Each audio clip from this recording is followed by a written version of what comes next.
A man, after being injured, unexpectedly awakened the ability to control sand. Its power was so great that it could even easily pierce through the body of a sandworm. But when I had just obtained this ability, it was only rated as the lowest F rank. Yet only I understood that the power of sand was far more than that. As long as I kept growing, I could definitely become the king of the new world. And the reason I was so confident was that this world was now filled with sand. It was all because a ray of light hundreds of years ago had devoured all life on Earth. The blue planet that had once been home to all things had turned into a vast desert tomb. The few surviving humans could do nothing but build their own fortresses. I sighed inwardly. Since destruction had already been chosen, why not destroy everything completely? Why leave behind vermin-like creatures? The moment I finished speaking, I was punched against the car door. The man laughed and said his hand had slipped. But before he apologized, he first told me to give him my name. I said my name was Zane. What do you want? The man burst out laughing. Why do you only have one name?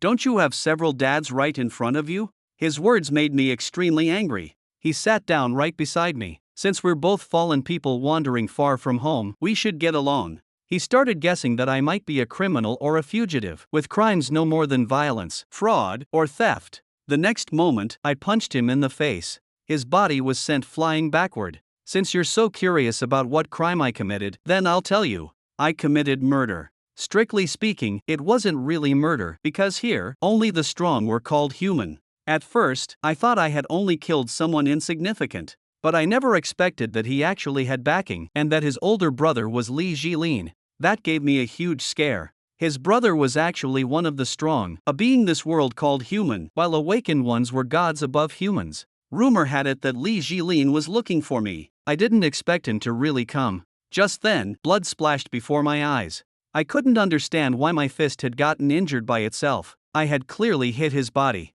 Before I could react, his hand had already grabbed my face. With only a slight exertion of force, he flipped my body over directly. The power of that blow made my blood surge violently. It seemed that the person before me was not ordinary at all. I had gone through so much trouble to avoid awakened ones before finally escaping here, but I was still caught up to by an awakened one. Suddenly, the bus shook violently. Then it began rolling uncontrollably. That bald guy still had no idea what was happening and angrily cursed the driver for not driving properly. But at that moment, the driver was also incomparably panicked. The reason the bus was shaking was because it had been swallowed by a giant monster. Everyone was terrified and frantically tried to escape.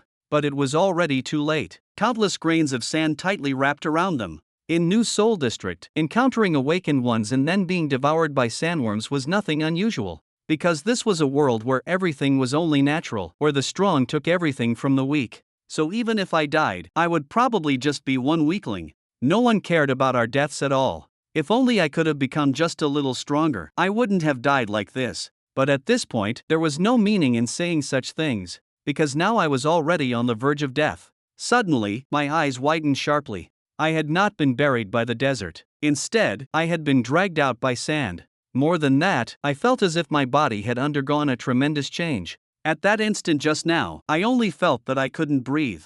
For some reason, I could sense everything outside. At first, I thought it was an illusion. But when I felt more carefully, I discovered the iron tower outside, and the buildings outside as well. My heartbeat suddenly quickened, and my eyes grew brighter and brighter. Along with the rhythm of my breathing, every scene of the outside world entered my mind. I had no idea what exactly was happening. I could even sense planets beyond the universe. It was as if I were the incarnation of the entire Earth, or perhaps of the whole planet itself. Judging from the situation, I should have awakened. So I raised both hands and began gathering power, and countless grains of sand gathered at my fingertips. The next moment, I released a shockwave that directly pierced through the monster's body. There was only one thought in my heart, and that was to survive. In this world where everything had turned into sand, I must survive. Even if what stands in my way is a terrifying monster, I absolutely will not shrink back here. I carefully felt my whole body. My heartbeat was clear, and every single cell in my body was restless. Without a doubt, I had definitely become an awakened one now. That monster in front of me kept rolling crazily in the desert. Before it, I was like an ant. Its huge mouth rapidly opened toward me. I immediately slammed my hand onto the ground. But what puzzled me was this. Just as I was about to fight back, a man pressed down on my head, telling me not to get in the way and to leave this place quickly. Then I felt a sudden tremendous force that sent my body flying away. My body crashed heavily into the desert. That crazy human actually sent me flying, and I didn't even know when he had come close to me. Then I looked upward with pupils full of shock. I hadn't expected that monster to spill so much black blood, and the man from before had defeated such a powerful monster with only one kick. With one kick, that monster was smashed straight into the ground by a shockwave. I didn't know whether this world had gone mad or whether I had. That man had actually knocked down a sandworm so easily. It was the first time I had ever seen such a powerful awakened one. At some point, a blue-haired woman came to my side and said the man's name was Zhang Longfan and that he was her captain. I subconsciously turned to look at her, wondering who this woman was and why these people could always approach me without a sound. And the moment this woman grabbed my arm, I felt that her strength was astonishingly great, and I also felt my arm turning cold. I told her to let go immediately, but she refused no matter what. Zhang Longfan looked toward us with a somewhat sharp gaze. What a troublesome woman. I should have told you to just attack directly. Attack the area near the brain. This kind of monster is easy to kill. The woman said she couldn't do it. Besides, there was only one survivor here. Then she kicked me and sent my body flying. After that, she used her jujitsu to pin me firmly to the ground so that I couldn't move. I didn't even understand what they were trying to do. The woman chuckled. What exactly is this friend's rank and ability? Let me guess.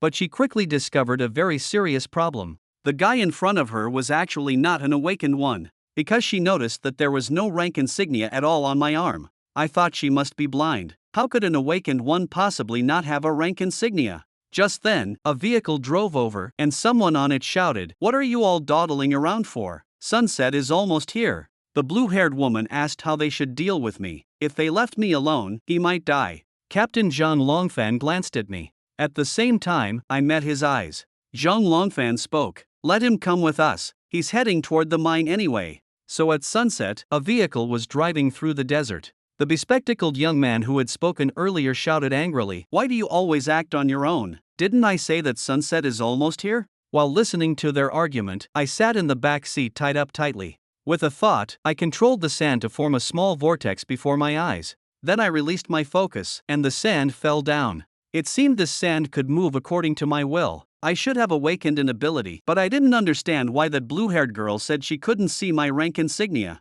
I looked carefully and found that it did indeed seem somewhat different, especially this color. It looked neither like orange nor like the color of sand. The glow of the rank insignia changes according to an awakened one's class. The magic class is blue. The combat class is red. But occasionally there are awakened ones of other classes as well. I never expected that my ability would be to control sand. I had never heard of such an ability before. Although what was displayed on my shoulder insignia was the lowest rank, F rank, I could feel it. This ability possessed endless possibilities, just like the desert. At that thought, I couldn't help letting out a cold laugh. I told this world to wait for me. Until this power fully became mine, I would hide and endure until that moment arrived. This world would become a stage that belonged only to me. In this world of nothing but desert, I had awakened the power of sand. I was simply heaven's chosen one. Very soon, I arrived at the magic crystal mine, where everything looked fairly normal. The moment I got there, I was arranged to gather with the others. Those two mysterious people from before stared at me. They thought I was very strange. So many people had been swallowed, yet only one person had survived. Captain Zhang Longfan felt that this definitely was not a coincidence, because when he killed the monster, he had noticed one suspicious point. That point was a hole in the monster's body. Zhang Longfan somewhat regretted not asking my name. He had a feeling he would see that guy again someday. Time quickly turned to night. I had thought there were only tunnels here, but unexpectedly, this place also had living quarters. Only at this moment were the ropes on my hands finally untied.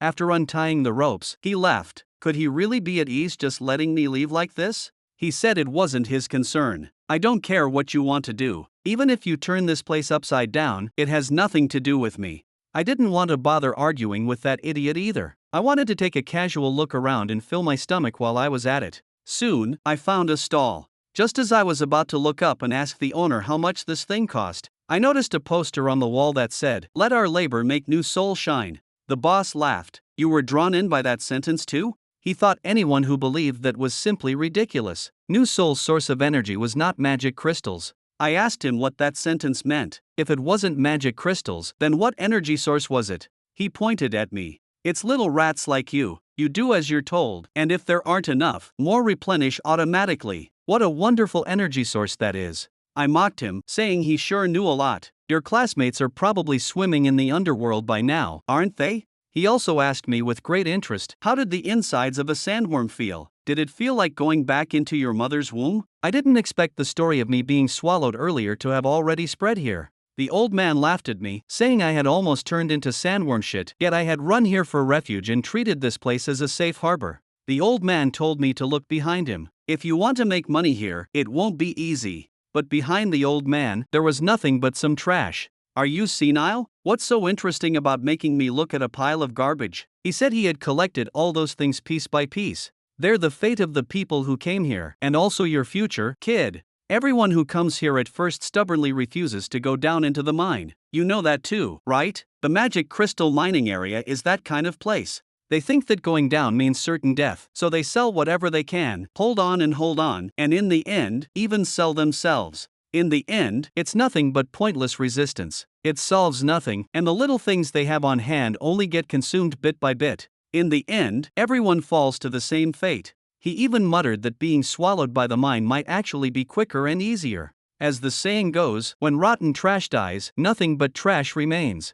The old man also said he was looking forward to seeing what I would leave behind in the end. I couldn't be bothered to chat with him, so I asked how much the thing he had just eaten cost. He said 10 souls. I truly felt that this old man had gone crazy. What? Had he sprinkled gold dust on that meat? He said the things here were far more expensive than gold? But how could I possibly let him fleece me? He dared to extort me with such rotten cheap meat. Are you trying to rip me off because I'm new here? You really are senile. Do I look like I have money? While I was speaking, countless people began brandishing the knives in their hands. They were all vendors and workers here. At that moment, I still hadn't noticed the movement behind me. I was still saying, I'm not paying you that money, do whatever you want. Those figures behind me quickly closed in. That made me realize instantly that something was wrong with this group. The old man in front of me chuckled. Didn't you find it strange? How could an old skeleton like me do business in the mine so openly? When I turned my head again, I discovered that the people behind me were all holding knives and staring at me sharply. The old man gave a sinister smile. Young man, let me see what you plan to do now. I slammed my fist onto the table. Even the way I addressed him changed from old man to sir. Please calm down. How could I possibly have that much money? Let's talk this over. The old man naturally knew that I didn't have enough money, but he wasn't really ill-intentioned, and I could use something else as payment. For example, that magic crystal in your pocket would do quite nicely. I had to admit, what a crafty old fox. So this was the trap he had set for me. The old man crooked his finger and told me to hand it over, saying that this way he would make an exception and give me a fair price. I told him to cut the crap. Do you know how much effort I went through to protect this thing? I hoped the old man could make an exception just once. Isn't there such a thing as buying on credit? Just as I was speaking, a hand grabbed my head. There was only a bang as my head was slammed hard onto the table. That man could be said to have a violent temper. Boss, you don't need to listen to this kid's nonsense. Just bury him. Then, in the next moment, his hand was severed. Because I had used the ability Sandstorm Blast. When everyone took that hand, their faces were full of terror. And the old man before me was also cut in half at the waist by me. Not only that, my ability killed everyone here. You were the ones who provoked me first, so this isn't my fault. But all of that was only my imagination. That burly man looked speechless. What is wrong with you? You've been spacing out since the start. Were you dreaming or something? Helpless, I could only throw the magic crystal to him. This is the magic crystal you've been wanting all along. Now I'm giving it to you. The old man examined the quality of the magic crystal. In the end, he offered a price of 100 souls, but that magic crystal could be sold for at least 300 souls. But there was no helping it. This was their territory, so whatever they said went. Then I knocked my head onto the table. If I really hardened my heart, killing this old man would actually be easy, but right now I absolutely could not make a move. I started negotiating with him. At least give me a bit more for the odd amount. At this point, the old man also became easier to talk to. He told me to go to the back and pick one item, which would count as the change he owed me. Inside, I could only choose one thing. I could take away whatever I wanted. I searched around for a long time and found that this place was basically a junkyard. There was nothing good. The old man found me very interesting. That stubborn unwillingness to suffer a loss, and that shameless instinct for survival, he didn't know how long it had been since he had seen that. I found something, he said. That's some junk an old caravan left behind. I rummaged for a long time and found that this thing seemed the most valuable. There didn't seem to be anything better than this, even though it was also trash. The old man chuckled. You really care a lot about that useless thing. Only then did I ask him what I should call him. He said his name was Klykexi. Klykexi, you damn old man, we'd better never meet again. The old man seemed to be in a very good mood and even joked with me. Maybe we'll meet again very soon. After leaving there, I began examining the hourglass. There were probably about 10 minutes left before it completely stopped working. At that moment, I was in the miner's dormitory. I took a deep breath. Then I gradually began mobilizing the power within my body. The next moment, I spread my hand wide, wanting to make this thing move. But after trying for quite a while, I found that the hourglass had no reaction at all. I also didn't know whether this thing had any connection to my awakening. It was clearly my first time seeing this hourglass. And yet I had an inexplicable sense of déjà vu, as though this thing had been tailor-made for me. That sense of familiarity felt as if it were calling to me, but it also carried a completely new feeling. I didn't know what kind of emotion this was. Suddenly, my door was kicked open. So you're the new brat? He told me to stop dawdling and hurry up to work. I muttered a complaint. If you'd told me where the dormitory was from the beginning, how could I have dragged things out until now? Then in the next second, he sent me flying with one punch. He told me to shut up, because right now, I had no to talk back to anyone at all. If you dare talk back here, then prepare to get beaten. I kept enduring it in my heart. If I hadn't wanted to expose my ability, I would have killed him long ago. The man told me to shut my mouth obediently and hurry up to work with him. Right now, truly anyone dared to bully me. But I felt that it wouldn't be long before I rose up. When that time came, I would definitely make this scum remember that I was not someone easy to provoke. Then I followed him to the entrance of Mine Area 3. Park Wonhao told his men to issue me some equipment and begin mining. He also threw out a sentence: deduct all the equipment and meal costs from my wages. If he digs up a magic crystal, give it to him. I asked him how much the daily wage was. I had to make this point clear with him first. The next moment, my safety helmet was pierced straight through by a hammer. Park Wonhao cursed loudly. Do I have to personally give you a few hammer blows before you learn? The cost of the helmet will also be deducted from your wages. You'd better keep that in mind. Then he sent me to Tunnel 972. Just as the man was about to say that Tunnel 972 still didn't have. Before he could finish speaking, Park Wonhao interrupted him. If you keep talking, then you'll go in his place. He gave me a dead serious order. If you don't dig up a magic crystal, don't even think about crawling out of there. Otherwise I'll kill you. I arrived deep inside the tunnel. The foreman said my luck wasn't too good. I had come precisely when Park Wonhao had lost everything in gambling. I was a little worried that my delicate skin might get injured here. Hearing this, the foreman's hand trembled slightly. You don't need to worry about getting injured here, because no one has ever been injured here. Soon after, we arrived at mine shaft 972. Just as I was about to start working, the foreman actually returned to the elevator and shut the iron gate. I really hadn't expected that he would leave me here alone. He said that over a dozen people had already disappeared here, and 4 of them were people he knew. No one even knew whether they were dead or alive, nor the reason why.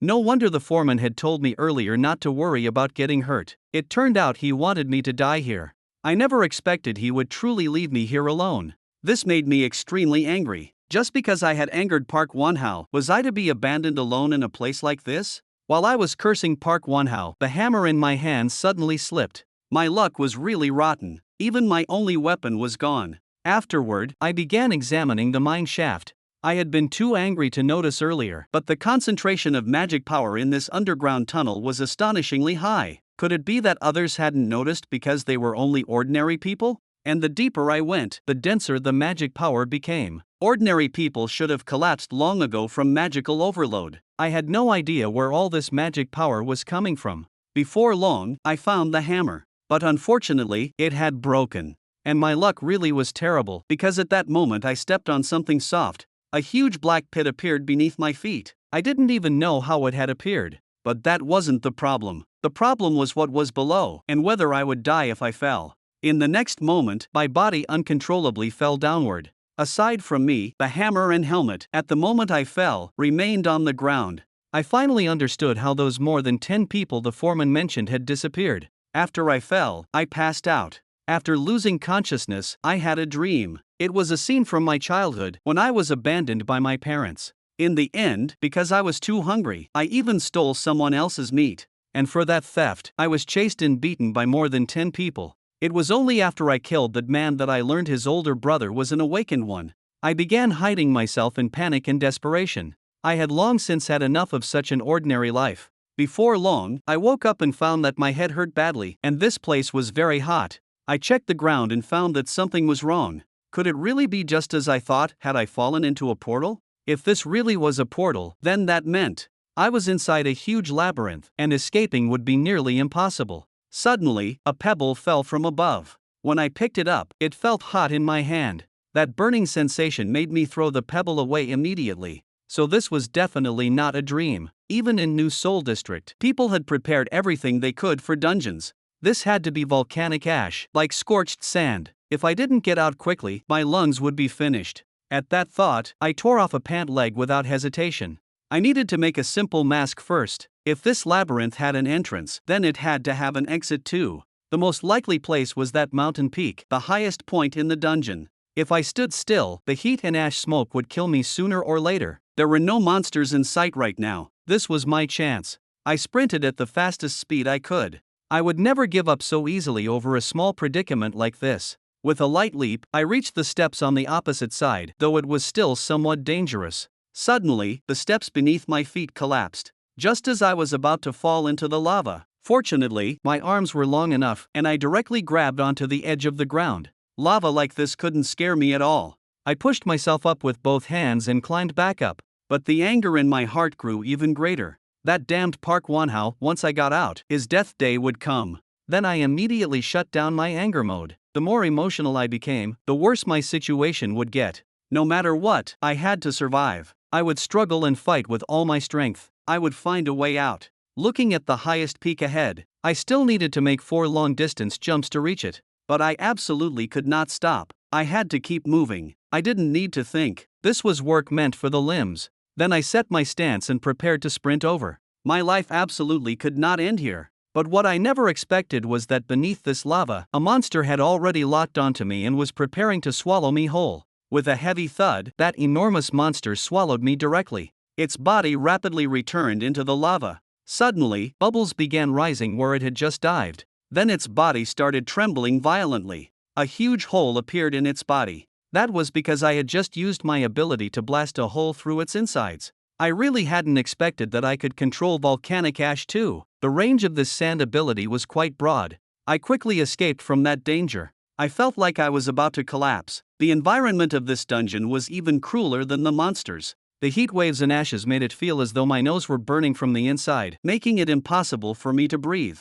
I felt that I was about to die. Subconsciously, I clenched my fists. Just 1 minute ago, I had said I would survive. I hadn't even had a relationship yet. Dying like this was simply too unfair. So even if the King of Hell wanted my life, I absolutely would not give it to him. I began using my ability. I had already thought of an excellent idea. That was to fish a crocodile out of the lava, kill it, and wrap my body in its skin. Just now I had been able to pierce a crocodile's hide, so killing one this time should not be too difficult. But just as I was about to act, a voice entered my ears. What an interesting ability this is, controlling sand. It truly is fascinating. I looked up and blurted out that it was impossible. Why would there be a human here? And an old man at that. I saw that the old man held a blade in his hand. Then his body flipped once in the air. Before my shocked eyes, with a single strike, he hit the crocodile on the back. At that moment, even the ground trembled. The lava erupted. The old man's attack was simply too ferocious.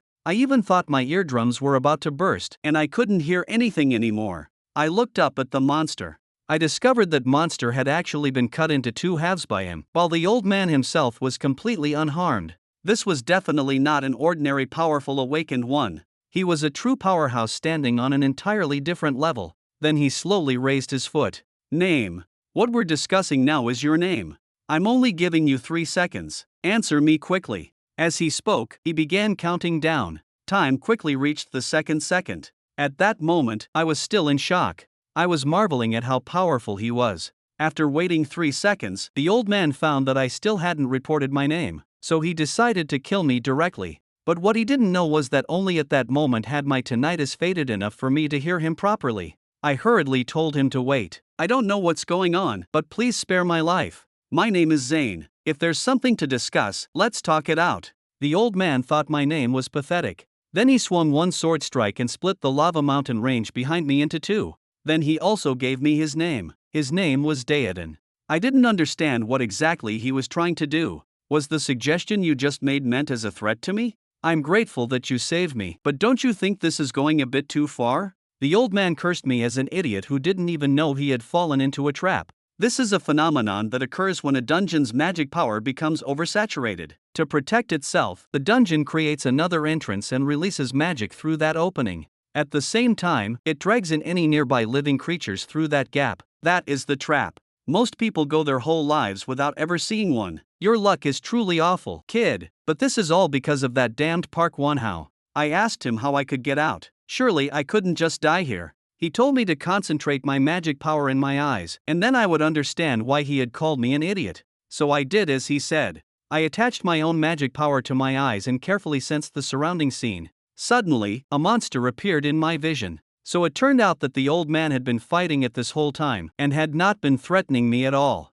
He said this was a magical beast with invisibility and prayed that sensed nothing would already be dead before realizing it had been swallowed. I hadn't expected such a huge creature to be right in front of me while I sensed not even a trace of danger. If it hadn't been for that old man's sword strike just now, I might have died without ever understanding why. Counting it now, he had already saved me twice. Just how strong was this person? It might already be beyond my expectations. I asked him who he really was. But who he was wasn't the important part. What I wanted to know was where exactly this place was. And this place, the old man called a dungeon, was also his hunting ground. As for who I am, see it with your own eyes. The old man slowly drew the blade from his back. With only one sword strike toward the mountains ahead, that piercing sound of air being torn apart nearly shattered my ears.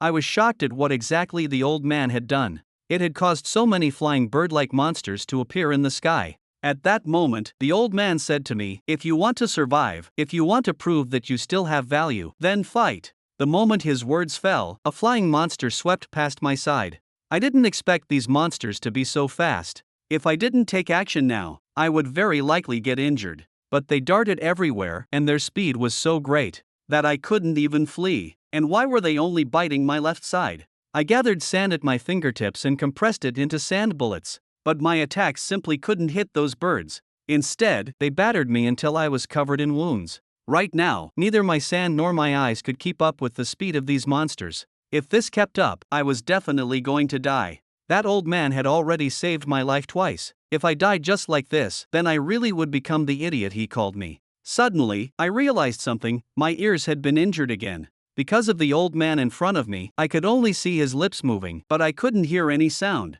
I needed a way to capture the trajectory of the enemy's movements. My eyes simply couldn't keep up. If that was the case, then there was only one method. That was to channel magic power into my eyes.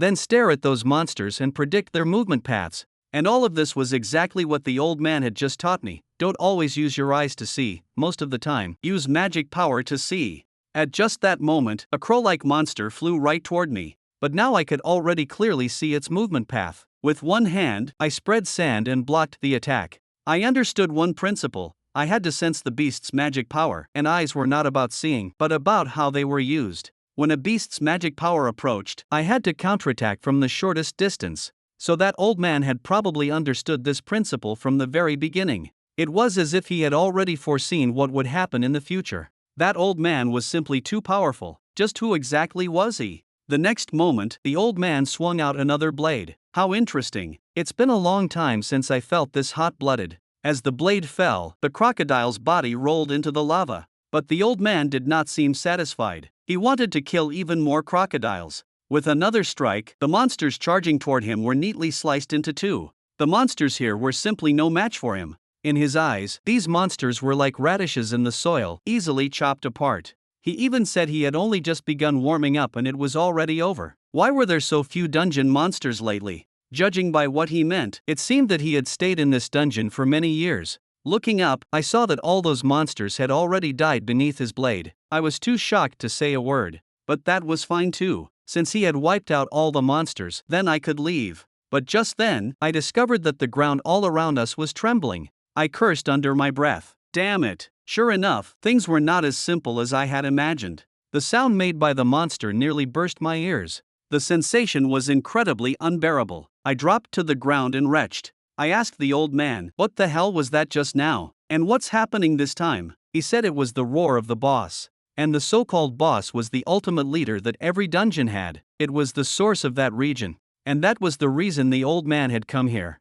When that enormous thing appeared, my pupils suddenly widened. Yet the old man was extremely excited. "You finally appeared." That monster let out a roar. And this thing was the so-called red dragon. Although it was called a dragon, it was not actually a dragon, only a B-rank existence. But even as a B-rank monster, it was extremely formidable, especially as a lord. Just like awakening ranks, a red domain meant combat-type traits. At that moment, the monster released the power of ice. An ice spike burst forth from its mouth and shot straight toward our direction. I was shocked out of my mind. This attack was outright cheating. Yet the old man split the attack apart with only one sword strike. I stood below completely unharmed. At that point, my whole worldview was beginning to collapse. Everything I had learned before was meaningless. Before that old man, all of it was meaningless. The old man's strength had already surpassed my understanding. At that moment, the black dragon's claw clenched heavily. Yet its attack could do nothing to the old man because it simply could not hit him.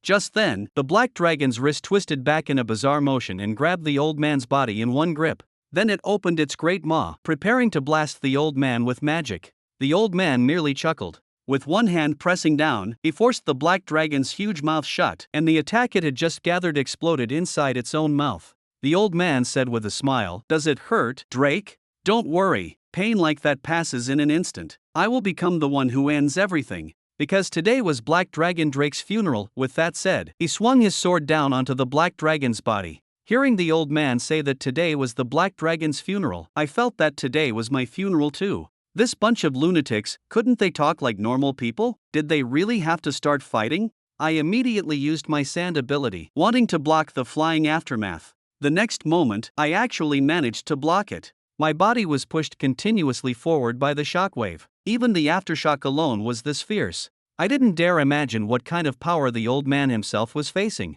The old man laughed madly without stopping. "This is wonderful. I absolutely love you. To think you can erupt with this kind of power." In the old man's eyes, he seemed to think he was playing in an amusement park right now. The sword fell and smashed the black dragon's body directly into the lava. Tragically, the aftermath of the battle reached me again. Watching the shockwave draw closer and closer, it was clear that the old man did not care about my life or death at all. I immediately used sand to shield my face, but I was still blown away. And the force of the aftermath did not diminish, causing my body to roll across the ground several times. As I rolled, I realized that I seemed to be about to fall into the lava. My expression froze. Was I really going to die here just like this? I had only just awakened my ability, and it was the strongest power of sand. Dying like this would be far too absurd. I hadn't even done anything yet. I glanced up at the two powerhouses above. The two of them were truly damned. They had dragged me into the collateral damage of their battle. I slapped my own cheeks hard to keep myself awake.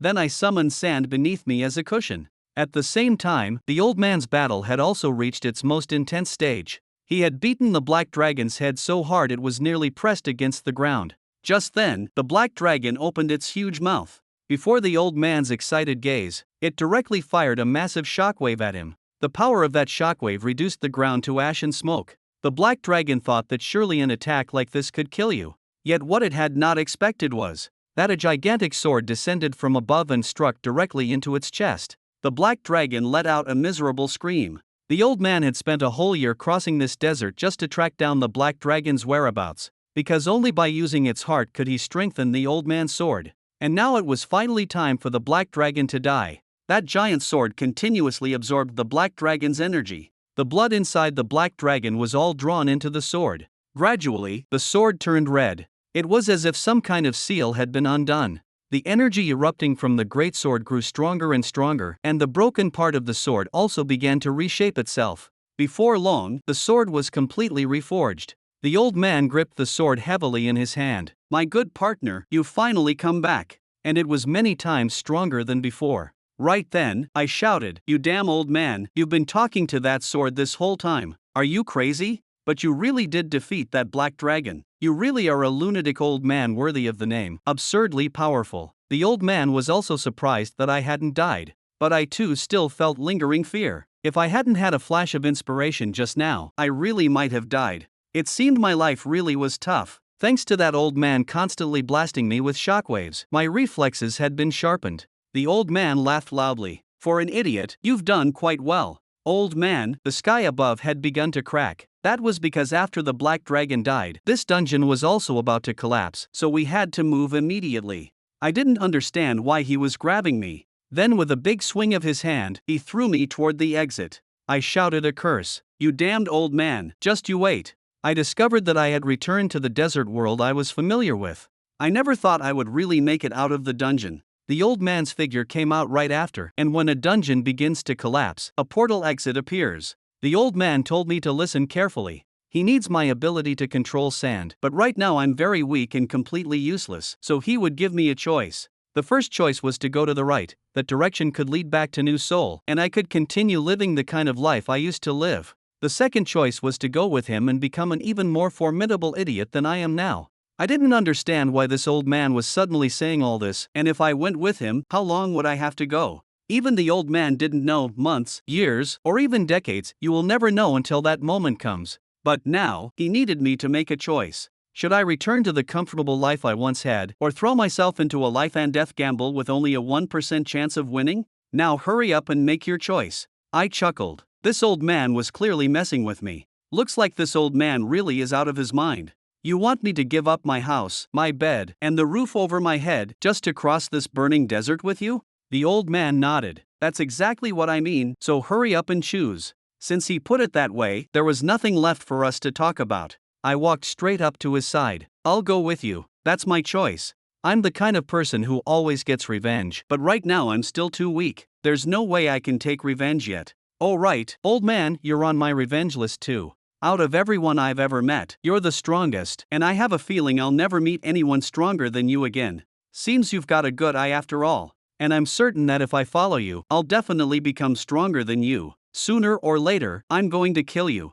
Hearing someone say they were going to kill him, and hearing it from a brat no less, only amused the old man. Someday, you'll regret that conviction. After that, he stopped fooling around with me. You idiot, hurry up and follow me. We still have a long road ahead. After walking for 10 hours, I realized the old man's speed still hadn't slowed, but my stamina could no longer keep up. I wished he would stop and let us rest for a while, but the old man acted as if he hadn't heard my request at all. That made me collapse in frustration. No matter what, could you at least answer my question? I was so hot. The temperature here seemed to be over 50 degrees. This damn sand made every step feel like torture. If this kept up, I'd definitely get heatstroke or dehydrate. Only then did the old man stop. You're truly hopeless. You haven't even used 1% of your own ability. I didn't understand what he meant. He said I could control sand, yet I was still complaining about how hard it was to walk on it. How pathetic. What the hell does the old man know? It's easy for him to say. I only awakened a few days ago, how am I supposed to understand so much? But the old man thought that was no excuse. So what if you awakened only a minute ago? It's still your ability. The moment you awaken is the moment your development of that ability begins. But what I said next made the old man unbelievably angry. I said I was just the weakest F rank, unlike a high-level awakened fossil like him. He turned around and came right up to me. Don't ever say stupid things like that again. Who cares whether you're F rank or S rank? Do you think people are born as S rank? Even if some are, that only means they were lucky from birth. So because you weren't lucky enough, are you just going to give up on life and drift with the flow? In other people's eyes, you're already lucky enough. Not just lucky, you're practically heaven-defying. You don't understand at all what your ability actually means. As he went on, the old man's tone softened a lot. I don't want to say more. Stop complaining and start thinking about how to use your power. What use are healthy limbs if the brain connected to them is dead? He patted my shoulder. This is your own ability. You should be the one to understand it. You're the only person who can figure out how to break its limits and use it. At this point, his hand unconsciously tightened. I had no idea what this sand ability actually meant to him. In the next moment, his grip hurt badly. If you idiot dare waste this ability, I'll kill you. After that, I started developing my sand ability. Clumps of sand were controlled by me in midair. Right now, I could probably control sand within a radius of about 50 meters. The range was a little short, but it was enough. If I could solve this problem, I could reduce my physical exhaustion. As I stepped forward, I compressed and hardened the sand, and that way I could walk as if I were on flat ground. I was pretty proud of this newly developed ability, so I wanted the old man to see my performance. Now I won't sink into the sand anymore, and walking feels really easy. But very soon I realized something was wrong, because doing this consumed a huge amount of mana. In the long run, this definitely wasn't cost effective. So I focused the mana only on my legs. That way I wouldn't waste so much mana, and walking still felt easy. The old man listened to my rambling and slowly closed his eyes. In the end, the method was simple. This little brat just needed to keep trying and never give up. That was the privilege of being young. He was still only F rank, but in terms of strength and mana control, he was already close to E rank or even D rank. The old man believed my future potential would be enormous, while I immersed myself in the joy of developing my abilities. In one step I caught up to the damn old man and made him look at my new ability. If I only control the sand under my feet, I can make walking really easy. I even mocked him, saying he definitely couldn't do what I could. You can only step on the sand one step at a time, and you walk slower than a snail. In the next instant, I got hit on the head by his loving iron fist. If you keep spouting nonsense, then stop following me. If you waste your energy on useless crap, you'll die of exhaustion. The old man said time was extremely tight right now. You idiot, how about talking less and saving some stamina? The old man finally saw that I was awake. You useless brat, I wasted so much time taking care of you. But I didn't remember the old man taking care of me. What he smeared on my wounds wasn't medicine, but filth. Then I saw him throw me a piece of jerky. The old man told me to eat while listening. This was about when he was like me. Back then, even if you were weak, even weaker and more miserable than others, you could still survive. People even respected those who protected the weak. Can you imagine that? But as you know, the world has changed. Maybe to you this is ordinary, but I have never grown used to it. If you've decided to die, then lie here like a rotting chunk of meat. If not, then rely on yourself, use your own strength to stand up, idiot. He threw me another piece of jerky.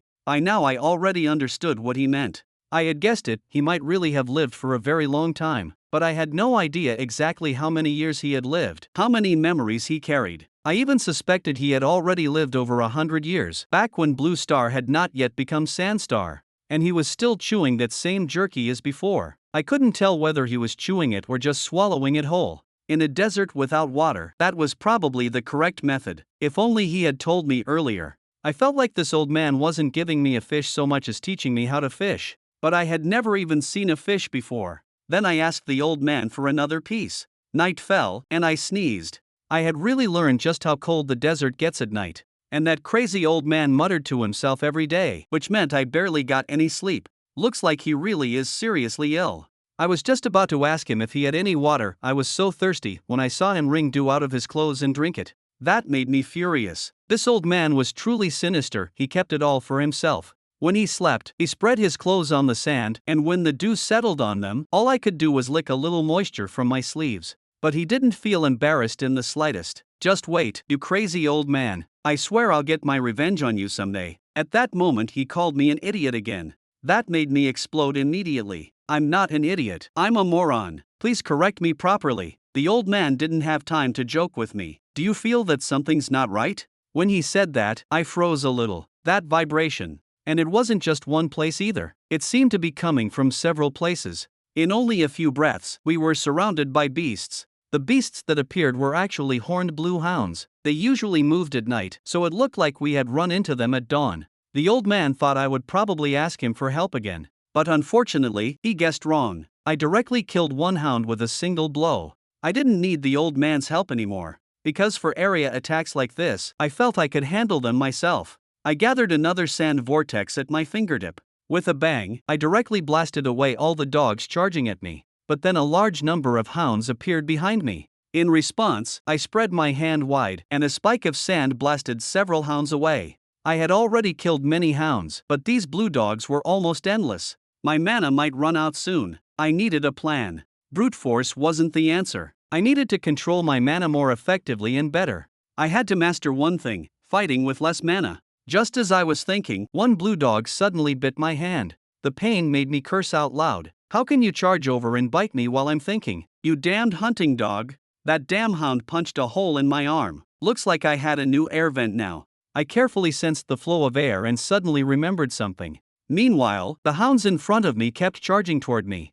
I needed to make a hole, a very strange kind of hole, not a hole in the literal sense, but blood holes in the hounds' bodies. How did I forget this move? I could twist the sand into slender spikes and directly pierce through these stupid dogs' heads. At that moment, I had gone completely mad. Facing those hounds in front of me, I used my sand ability to stab them all to death. Compared to the battle on my side, the old man seemed able to deal with those hounds effortlessly. At that moment, one hound bit the old man's leg, but the dog's teeth shattered on the spot. "Are you little puppies trying to scratch an itch for me?" He couldn't let a dog that bit people stay alive now. I told the old man to control himself a little. "Don't let your fighting affect me." But the old man didn't care at all and directly unleashed a rain of stone. As his sword came down, the hounds on the ground were blasted away, while I could only use sand to block part of the aftershock. That crazy old man, even though I was standing right next to him, he still used such overwhelming power. But when I saw the huge crater in the ground, I froze.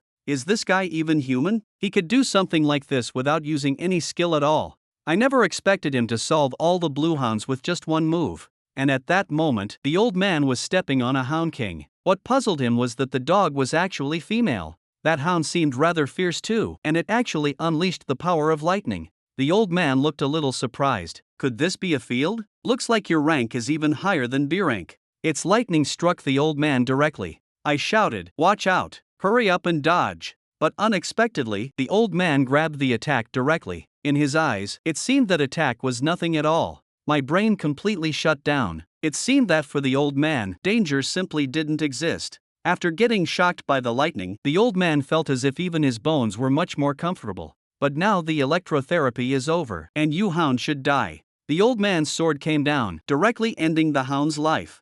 I felt truly ashamed. I had actually worried about this old man for a moment just now. After the battle ended, the old man found that I was somehow still alive. It was honestly a little unbelievable. He pulled the spike from the hound's head. "This can be made into a pretty decent weapon." Then he tossed me a dagger. From now on, he said I had to hunt and forage for food myself. I shouldn't expect to get even a drop of water or a single piece of meat from him. Although the meat of these blue hounds was poisonous, the meat on the buttocks was clean and non-toxic, so it could be eaten. He told me not to dawdle. The sun was about to rise, so I had to move quickly. 2 hours later, the sun rose as usual. I chewed on jerky while humming a tune. This was exactly the life I wanted. Although my throat was a little dry, having food to fill my stomach was enough. And thanks to my new skill, sand step walking had become much easier. I started showing off my ability in front of the old man. "Are you a little jealous? At your age, aren't you pushing yourself too hard?" "Not like me, I walk this easily."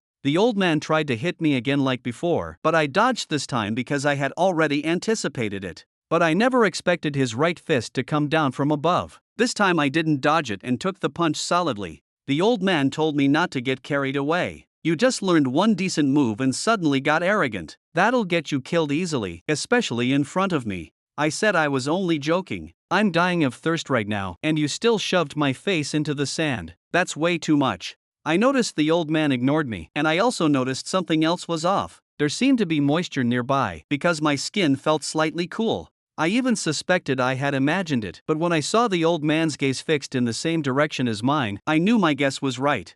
That meant there had to be something ahead of us, possibly an oasis. Soon we crossed over a dune. When I reached the top of the slope, I was overjoyed. I never thought my guess would be right, the oasis really existed. I had only heard of such things in rumors. Right in front of us was a lake, not too big and not too small. It looked like my throat had hope after all. I rushed down impatiently. The old man looked at me like I was an idiot. But I didn't notice at all. I hadn't had a proper drink of water for many days, how could I care about anything else? So I plunged headfirst into the pool, constantly taking in that source of life. The feeling was unbelievably wonderful. Coldness pierced my skin from all directions. In this hellish 50-degree desert, this was the first time in days that I had felt cool water flowing over my body. Just as I was immersed in this joy, a shadow entered my vision. The unclear black shape ahead emitted a flash of light. It felt so warm. Suddenly, my brain sank into fatigue, and I felt sleepier and sleepier. The old man shouted from above, "Wake up right now! Do you want to be eaten?"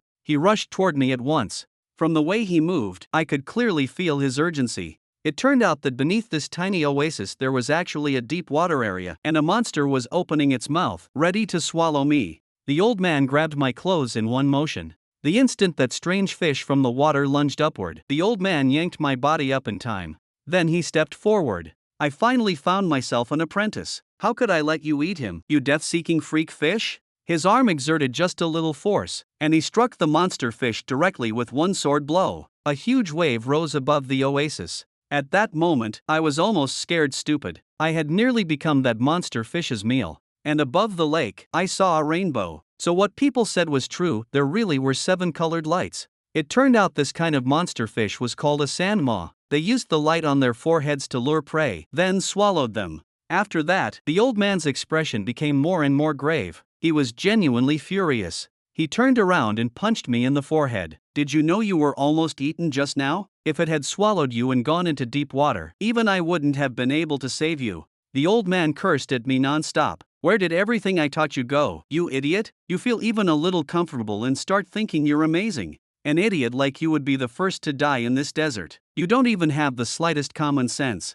I nodded frantically. Actually, I knew very well that the old man said these things for my own good. Then the old man told me to skin the fish and strip off its hide and flesh. Because this was a sandthroat beast, a C-rank beast. Its white outer skin was soft and elastic, the perfect material for making robes. Once cut off, we could make a piece of clothing from it. I asked him whether he needed a robe, and the old man's anger was already close to the limit of what he could endure. He roared at me, "How do you keep getting stupider? It's not for me, it's for you. You're a complete and utter moron. There has to be some reason you're this dumb, right? Did someone cast petrification magic on you last year or something?" That old man's huge voice made my ears bleed, and all I could do was say I was sorry. The old man said there was something wrong with this fish. Its changes were enormous, and mountain fish used to look a lot like those from ancient Earth. He knew I had never seen a fish before, so he told me to come over and take a good look. And just as he said, I had indeed never seen anything so bizarre. This thing could actually breathe underwater. It was unbelievable, and it looked a little frightening too. I started using the knife to skin the monster fish. The old man started cursing me again. "Are you scratching its back? At that force, it feels so comfortable that even a dead fish would come back to life, right?" After struggling for a long time, I still hadn't peeled off the monster fish's skin. It seemed much harder to deal with than I had imagined. In that case, I decided to try using mana to see if I could pierce its skin. So I began concentrating mana, gathering power toward the tip of the knife to make it sharper, and very soon I sliced down. I also cut off the monster fish's fin to use as a needle. After sharpening the fin, I used fish tendon as thread to sew clothes. But soon I discovered something. I had failed completely because the clothes I made were something even I didn't want to wear. They were tattered and ragged, and they had a disgusting fishy stench. The old man told me not to worry. He still had plenty of raw materials on hand. In the blink of an eye, night came again, and I finally managed to sew a piece of clothing. After a total of 8 failures, I finally succeeded.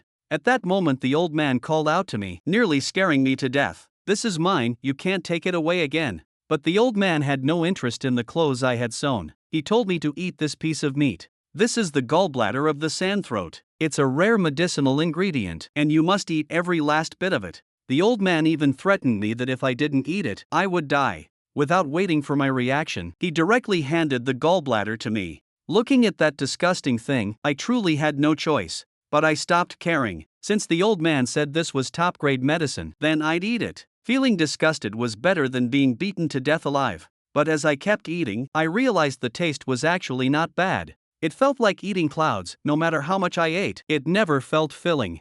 At that moment the old man called out to me with interest. "If you eat that fast, something bad is bound to happen. The time's about right. Do you feel a burning sensation yet?" His expression looked sly. Very soon, I felt as if my organs were being burned by flames. I immediately sensed that something was wrong. What the hell is going on? Why is my body burning? And this heat has already gone far beyond what I can endure. If this keeps going, I might explode, and my mana is already completely out of control. But the old man didn't care much. He just told me to endure it. Everything in this world is like an oasis. Sooner or later, this world will disappear like the gallbladder you swallowed, as if it had never existed. And even if it exists, the giant jaws of the desert will be reborn and cycle once more. That is how life endlessly repeats. How could I possibly listen to his grand philosophy? I was practically turning into barbecue.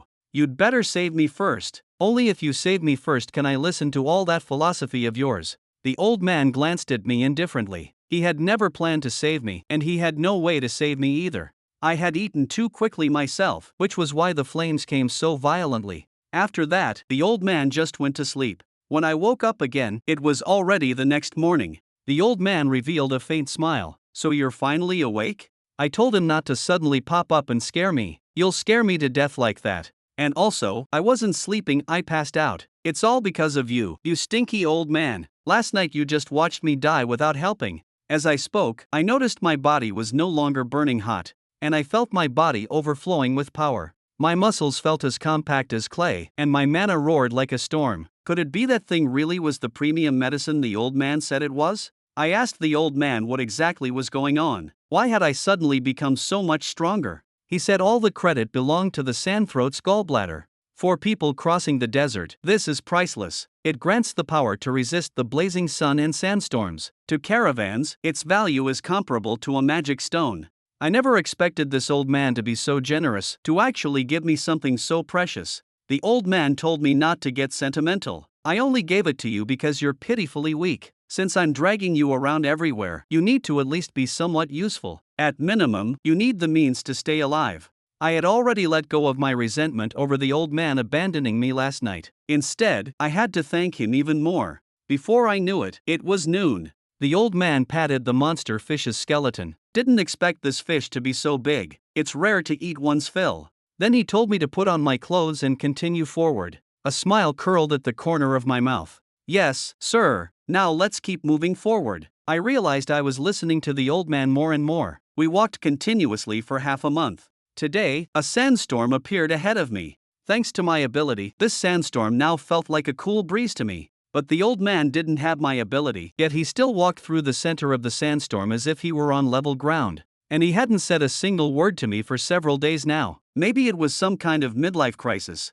I had already followed him for 2 weeks. Did this guy even know where he was going? It felt like he had no clear direction at all. I suspected this old man might actually be lost. Right as I was cursing him for being an idiot, a giant ant appeared behind me. But I didn't panic in the slightest. I raised a hand and pointed, using my sand ability to kill it. "You be quiet, little ant." I had been staying by the old man's side all this time, and I had also learned the bearing of the strong. I noticed movement behind me. I never expected the ant from just now not to have been pierced through by me. It seemed its shell armor really was tough enough. I had originally hoped they would obediently go around me, but that didn't seem likely. At this moment, in my perception, several ants were crawling toward me. In response, I no longer pitied them at all. "Since you want to fight, then I'll let you die cleanly and thoroughly." One palm strike fell, and sand and dust rose everywhere. When I shook apart the sand on the ground, those ants were all revealed, and it was time for me to hunt. I couldn't always stay under the old man's protection. I used a single sandstorm and dealt with them. To me, the sound of those explosions was wonderfully pleasing. Anyway, I like days with sandstorms, where everything I can see is yellow sand. When I turned my head, I found the damn old man had already gone far away. If this kept up, he was going to leave me behind. I felt the old man had no sense of teamwork at all. At his age, he was still wandering around alone. So I quickly chased after him, but right at that moment, my heart suddenly throbbed.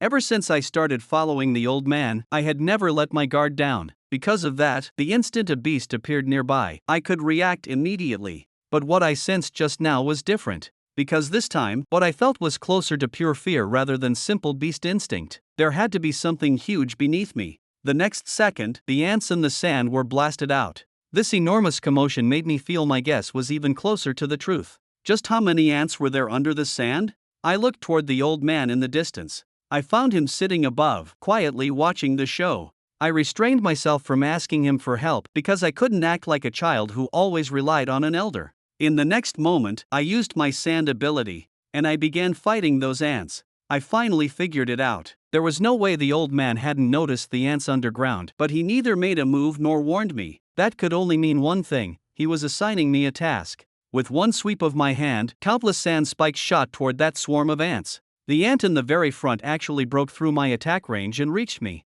Luckily, I dodged cleverly. Those damned ants actually dared surround me. I had no idea how many there were underground. If it were one-on-one, I wouldn't fear them at all. But unfortunately, there was no way they were ever going to fight me one-on-one. Just as the swarm of ants charged toward me all at once, I thought of a brilliant trick. That was to use sand to create steps and keep climbing into the air. I felt as if I had fallen into an ant pit. There were so many ants that I simply couldn't kill them all. Now I had to climb higher and look at the situation below. Luckily, that group of ants couldn't fight in the air. But suddenly, it felt as if something yanked my body with tremendous force. I never expected those ants to have chased right up behind me. They had actually linked themselves together one by one into a long rope.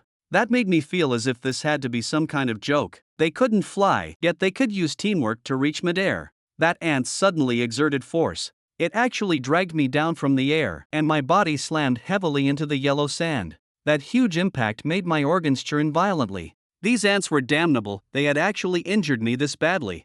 I looked at the old man ahead with eyes that were almost pleading. If he helped me, I could get out instantly. But the moment I thought that, a huge curve spread across my lips. I wasn't looking at him to ask for help, I wanted him to watch carefully and see how I was about to survive. That was the true bearing of the strong. In this world that has turned into a desert, your ability is an unparalleled blessing. Of course, with that power, you could have lived a life others envied. But if that were really the case, then that would be all there was to it. Those brain-dead idiots don't even know why this world became like this. They are only addicted to illusions. An awakened one is a being who must naturally master, use, and develop their own skills, not be standardized through some damned factory. The old man still could not forget what happened back then. So the old man really had lived for more than 100 years. He had witnessed the destruction of the world with his own eyes. Back then, the old man had been utterly helpless. His comrades and his family had all died in that explosion. Including his daughter, there was not a single thing he had managed to protect.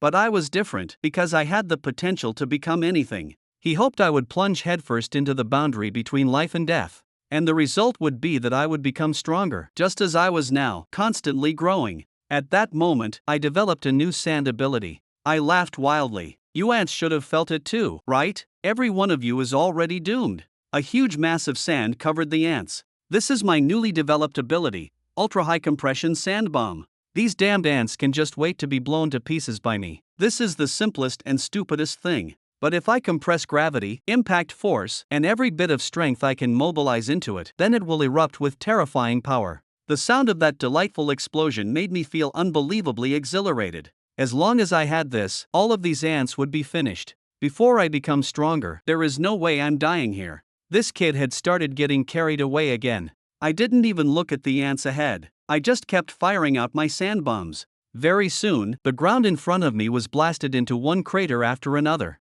When I saw that scene, I was overjoyed. The feeling of becoming stronger really did please me. But just as I was trying to show the old man the result of my battle, I was ambushed by an ant. That made me panic a little. I really had been too careless. Next time I absolutely couldn't get carried away again. I saw that this ant was somewhat different from the previous ones. It was bigger, stronger, and most importantly, I hadn't sensed its presence at all just now. How could trash like this possibly use a high-level skill like stealth? And I also sensed poison on this ant. No wonder my mana had been leaking out of control, it had a poison that clogged my mana channels. These damned bugs can't possibly defeat me with just this. I was actually dragged underground by an ant. I opened my eyes dizzily and found that I had somehow arrived inside an ant nest. That made me feel that things were bad. On the surface, I still had a chance to run, but here, I had almost no chance at all. I noticed movement nearby slowly approaching me. When I turned my head, I saw they were larvae.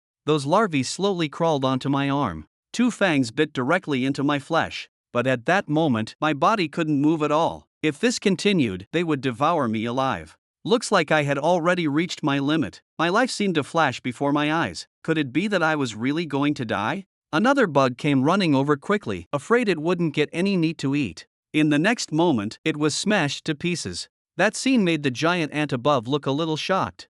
I slowly climbed to my feet, a cold laugh constantly coming from my mouth. Do you really think I'm your food?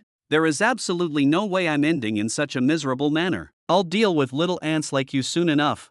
Another golden bar appeared on my arm. The ground where I stood erupted with vigorous power, and countless streams of sand began drilling out from the earth. And not just where I stood. Any place in this cave could erupt with a torrent of sand. Since they had brought me into this nest, then I would destroy their home. I destroyed most of the nest, and this was the compression skill I had just learned, using this terrifying explosive force to destroy these ants. I discovered that my rank had risen, and my stamina and mana were overflowing. I even suspected I had evolved. My strength and mana were completely different from when I was F rank. But even so, that big thing behind me was still completely unscathed. That giant black ant rammed straight toward me. I quickly created compressed bombs and prepared to throw them all over. I wanted to see just how hard this thing's head really was. Even after several consecutive explosions, I still couldn't injure the giant ant. I felt like I was going mad. If this kept going, there was no way I could win. No matter how I attacked, I couldn't leave even the slightest mark. I told myself I had to calm down and think carefully about how to defeat that unbreakable armor.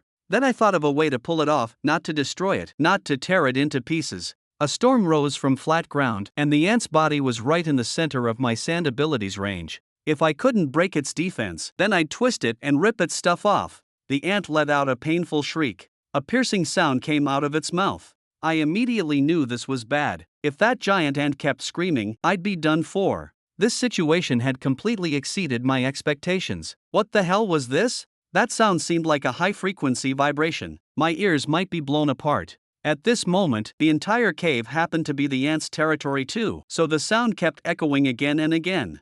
I never expected the damned ant to still be hiding a move like this at the very end, but it also completely ignited my fighting spirit. Either you die first, or I die first. In the end, only those two outcomes exist: either you die or I do. So let's see who can hold out to the end first. At that moment, my sand kept twisting its body, and soon its shell began to crack apart. Then I roared and poured all my mana into it. I had to kill this ant. It felt like something had snapped, causing my body to start tilting. I didn't know what was happening. Why couldn't I control my body? Could it be that I had already reached my limit? I cursed myself again. I really was useless, even my body was this weak. But just as I was about to collapse, a pair of large hands caught me. If you fall asleep here, your face will freeze stiff. It won't look very good if you end up with facial paralysis. I never expected this old man to be so carefree. His only apprentice was about to die, and he was still joking around here. The final blow is yours, you damned old man. You arrogant brat, it seems you're not entirely useless. You actually lasted this long.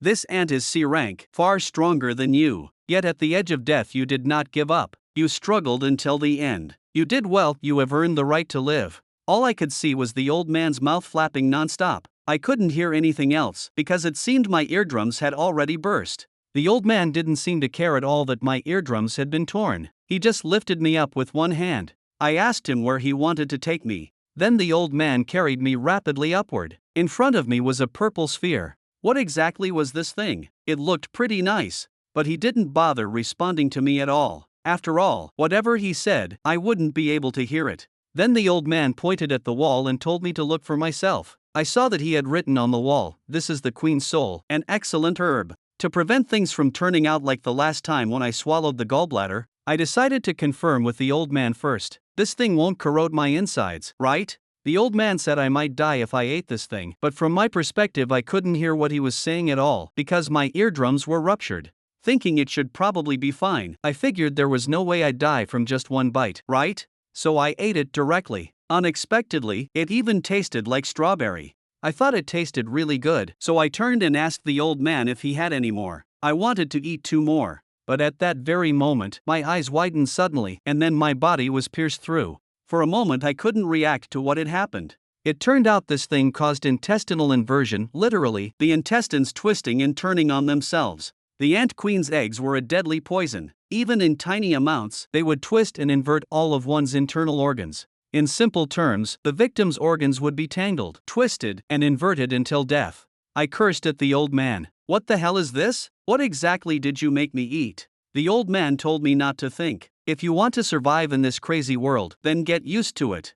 I could actually hear that sentence from the old man, but how was I supposed to get used to something like this? I spat out a mouthful of blood. I knew I was finished. My dog's head life was finally coming to an end. I had thought I had finally found someone I could trust. But in the end, I really was still an idiot. This old man was not someone who deserved trust at all. With a thud, my body collapsed heavily to the ground. Then the old man moved his wrist a little. Immediately after, he thrust one hand into the ant's body. He rummaged around inside for a moment. Not long after, he pulled it back out, and there was now a blue object in his hand. As expected, the magic stone rank of this kind of beast is extraordinary. This time I really did strike treasure. And the old man felt these ants were pretty useful too, so he simply packed them all up to take away together. Then he looked at the sword beside him, and the sword let out a faint humming ring. My friend, I know he is in great pain right now, but there is nothing we can do. If he is weak, he will die. That is the entirety of his fate. Then he carried the sword on his back. My old friend, you haven't forgotten, have you? We don't have much time left. I had no idea how much time had passed when I slowly opened my eyes. The old man looked at me with a smile. So you finally awakened, little brat. I thought you were going to die. I immediately launched my sand ability at him. The old man kept backing away, looking speechless. What are you trying to do? Why are you flailing around like this, kicking up dust everywhere? Are you trying to choke me to death? Then he raised his eyes and finally realized something was wrong. How interesting. Looks like you got serious too, huh? In front of him, I used my sand ability to create more than 30 sand bombs. My meaning was obvious, I wanted to challenge him. Those sand bombs directly surrounded the old man, but there was no fear at all on his face. Don't get too full of yourself. As my attacks kept falling, I threw a soul-deep question at the old man. You stinking old man, why did you want to kill me? But I got no answer. By then, however, I was already consumed by raging fury. There was absolutely no way I was going to forgive this old man. I used my sand ability to soften the spikes in the nest. That way, the spikes would fall from above. Then, under my control, those spikes shot toward the old man. I unleashed over a dozen big moves in a row, which also left me panting heavily. But the old man remained completely unharmed and even called me an idiot. What the hell are you doing? The old man slowly said, the queen's soul does indeed contain enough power to fry your brain, but did you really not use your brain at all? But seeing the old man safe and sound left me utterly shocked. Those attacks just now had already been all of my trump cards, yet they hadn't injured him at all. The old man sighed. You idiot. If one punch from me would kill you on the spot, then why would I bother feeding you poison? Hearing him say that, I felt like what he said actually made some sense. It turned out the ant queen's eggs were a deadly toxin that could erode my organs, but they could also draw out all the impurities and trace toxins in my body. Depending on how they were used, they could be the most poisonous poison in the world or the finest medicine. It would clear all the filth from my body and let my mana fill every space. I had already felt that during the battle just now. Sure enough, just as the old man said, my mana had increased several times over. Hearing this, my heart filled with emotion, and tears even welled up in my eyes. I threw myself into his arms. I'm sorry, I shouldn't have doubted you. I must have been crazy to suspect you. I cried bitterly, because I knew attacking the old man was a deadly mistake. If I didn't cry and throw a tantrum like a child, he might beat me to death. The old man told me to wipe away my tears. You're already an adult. Don't cry like that. I've suffered psychological trauma. At that moment, the sword on the old man's back gave off a faint hum, communicating with him. My old friend, I understand what you mean. That brat managed to survive entirely because he was tougher than he looked. If he can't grow stronger quickly, then I'll have no excuse. I'm betting on terrible odds. Then the old man picked me up. Next, it's time to move. I asked him why he was grabbing me again. The old man only smiled. We don't have much time now. Don't you think we should hurry and get out of here? A bad feeling suddenly rose in my heart. At the same time, on the surface above, a shockwave suddenly appeared. The old man and I emerged from below. You stinking old man, do you only know how to use brute force? Couldn't you leave through the exit like a normal person? The old man told me to shut up. It's already good enough that we got out. You're still too weak. At this rate, you won't even be able to get married. Before the old man could finish speaking, his gaze was drawn to something ahead. Curious, I looked up. But the scene that followed made my pupils contract violently. What the hell is that? The old man dragged my body and slowly jumped toward it. Right in front of us appeared a gigantic sand turtle. I had never seen such a huge turtle before. Just looking at it was a little frightening. The old man said this was the mobile fortress, Alcalon. Its prototype was a turtle-type B-rank magical beast. In terms of defense, it even surpassed S-rank. They hollowed out the turtle shell, reinforced it, and then wrote it like a fortress. My face was full of shock. Those crazy monsters could actually ride something like that around. So the world was really that vast. I really had been just a frog at the bottom of a well before. The old man said this was nothing. Later on, I would see things far more shocking than this. At that moment, the turtle glanced at us. That huge eye membrane made my heart feel a little uneasy. Then someone jumped down from above. With a boom, another old man landed in front of us. His entrance really was quite grand. That man slowly said, "There are so many people around that at first I wasn't sure, but as expected, it really is you." I was just about to use sand against him when the old man interrupted me. "If you want to die, then go ahead and make a move. I won't care about you, you idiot." That bespectacled old man had an incomparably sharp gaze. "It's been a very long time, Diadon." This elder descended from the sky. It seemed he had known the old man for a long time. The old man smiled and greeted him as well. "It really has been a long time. Looks like you've lost a few more teeth, Pavelsa." Pavelsa sighed. "If you ask me, you're the one who's abnormal. You're over 100 years old, and still this energetic." Listening to the two old men talking away in front of me, I felt that both of them were a little abnormal. They were obviously both old men. As people age, they should get weaker and weaker, so how were these old men so powerful? In the next second, Pavelsa let out a whistle. The turtle behind him slowly lowered its head. That scene left me stunned. That turtle was actually so obedient. I figured it was best for me to stay quiet here. After all, anything here probably had the power to kill me. Pavelsa asked the old man, "I don't recognize that face. Is he your subordinate?" The old man said smugly, "I decided to do my part for the environment, so I picked up a piece of trash. I never thought someone like you would bring a companion. Looks like the end of the world really is coming." When I entered the inside of the turtle, I was completely stunned. There were actually many people living inside. The old man said this was the territory of the Mort family. They're all Pavelsa's direct descendants, a bunch of idiots who think they're heaven's chosen. In truth, without Alkalan, they'd be completely useless. Pavelsa told the old man to shut up. "How much do you really know about our situation? Yet here you are, talking big. The old man has seen plenty. They're nothing but a bunch of parasites. The moment you kick the bucket, Arkelon will abandon you. Am I wrong?" Pavelsa did not want to argue with the old man about this. "Save those words for later, when we talk alone." 10 minutes later, the old man planted one foot on the table. "You must have gotten quite a lot of goods lately. Hurry up and let me have a look." Hearing this, the old man directly opened a subspace. He revealed all of his spoils. I was stunned when I saw this. "You actually have this many treasures?" When the old man did that just now, I thought he had cast some kind of magic, but he actually pulled out so many things out of thin air. The old man mocked me for not even knowing what a subspace was. "I can't believe I'm traveling with an idiot like you." I got a little angry. "Would it kill you to tell me?" At this moment, Pavelsa picked out a phone. "This really is as impressive as ever. Every single one is top grade, flawless and perfect." The old man told him to stop flattering him. "Exactly how much can you give me?" Pavelsa said he would pay the old man with magic stones. The moment he said that, the old man grabbed the long blade on his back. Pavelsa had only been joking. In fact, he also knew that magic stones were useless to the old man. "What do you want?" The old man slowly said, "I need a breastplate made from the remains of the wolf and queen. I also need a subspace tool." Pavelsa was extremely puzzled. "There's absolutely no use in you wanting a breastplate. Your defense is already strong enough, and don't you already have more than enough subspace storage?" The old man grabbed me by the collar. "Don't get the wrong idea. That thing isn't for me, it's for this little idiot." Pavelsa's expression changed a little. He had not expected the great Diadon to care about someone else. It seemed this boy must be very useful to him. He shouted loudly, "Callie!" The moment his voice fell, the door was opened. After waiting a moment, a figure came out from inside.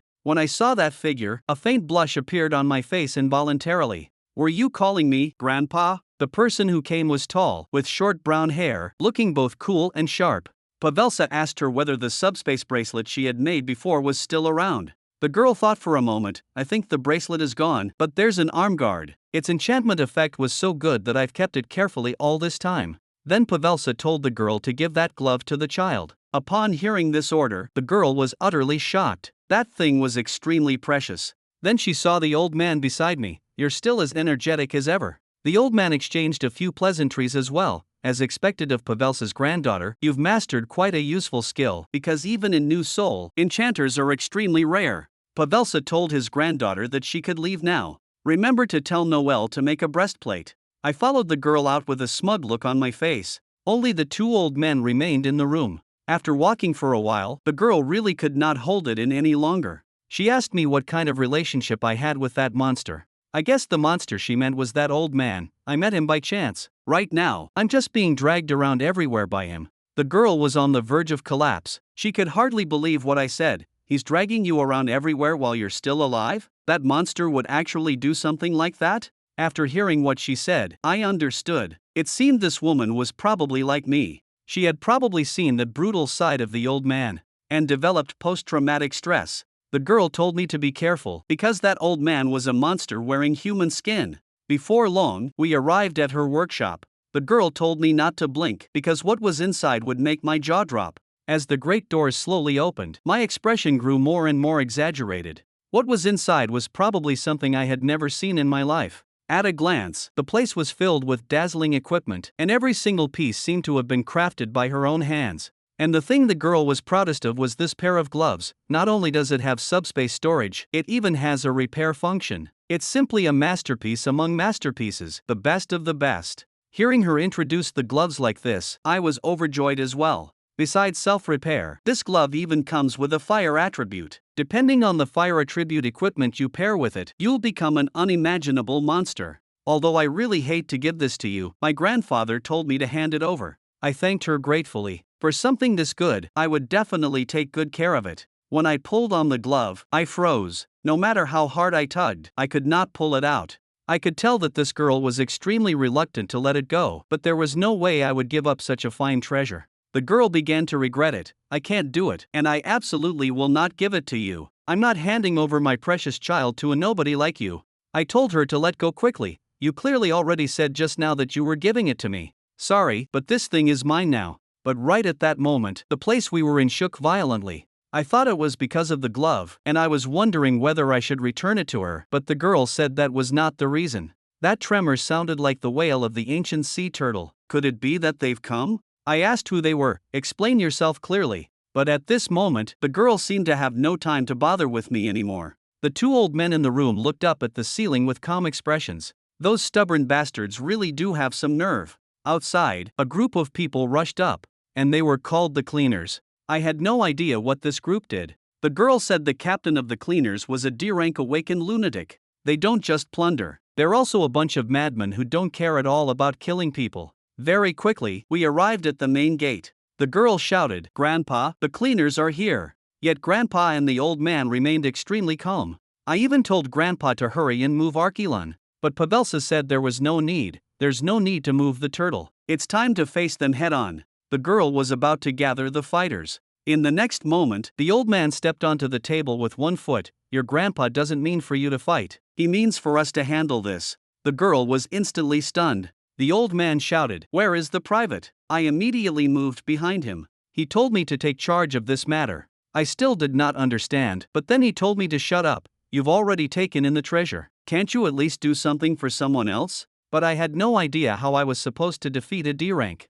The old man did not care how I would beat a D rank. If you lose, then he'll beat me to death. I figured I had better go deal with the cleaners instead. I guess the old man could crush me with one finger. After that, I walked out of the turtle alone. In my heart I cursed that damned old man. Once I became stronger, I would definitely teach you a proper lesson. That old man actually dared to threaten me. Then I forced myself to calm down. There was no time to think about that now. Those guys should be here in about 5 minutes. Before that, I needed to think about how to deal with them. In the next moment, I beckoned with my palm. I had to make full preparations. After all, they had awakened one stronger than me. My mind spun wildly, trying to think of a way to win. Pavelsa asked Diadon, "Are you really going to let your precious disciple face them alone?" Diadon told Pavelsa to just watch quietly. I trust my judgment. The disciple I took in will never be bad. Pavelsa only felt that Diadon was being far too radical. No matter what, his level was still a bit too low. Even a tiger cub may be bitten to death when it is young. Then Pavelsa reminded me, "You only need to remember one thing." As I listened to Pavelsa say this, the burden in my heart lightened a great deal. Meanwhile, on the other side, the cleaners had already spotted the huge turtle. They had already begun planning to conquer the place and seize the treasures inside. As long as we take down this giant turtle, everything inside will be ours. Thinking of that, they sprinted faster and faster. As the cleaner bandit group, it was time for them to begin a slaughter. Their horses sank into the sand. With one stumble, someone fell down from above. That man kicked off with the horse's leg and used the force to leap into the air. He did not understand what was happening. Why had the sand below split open? Then all the cleaners began retreating continuously. The sand moved as if it were alive. This made him furious. It had to be a trap set by that damned old man. and right at that moment, my figure suddenly burst out from the sand and grabbed his teammate. This gave the woman a huge fright. When had this guy appeared? The bandaged man told me to let go, but I could not even be bothered to pay attention to him. I directly unleashed sand to attack. The bandaged man's eyes were filled with disbelief. The woman who had just been speaking was already dead here now. Only then did I obediently do as told and release his teammate. Died that easily? Can't you give me at least a little excitement? A figure appeared behind me. He immediately used a quick draw slash on me. The moment the blade's shadow swept out, a powerful sword aura flew out at high speed. The swordsman was both confused and shocked. What exactly was this guy? He had actually dodged my quick draw slash, a sure kill strike. At this moment, the bandaged man reminded him to pay attention to below. Below him, dozens of spikes made of sand were aimed at him. The swordsman reacted with great speed and slashed at the sand on the ground. The bandaged man behind him also made his move. You little bastard, what kind of trick are you playing?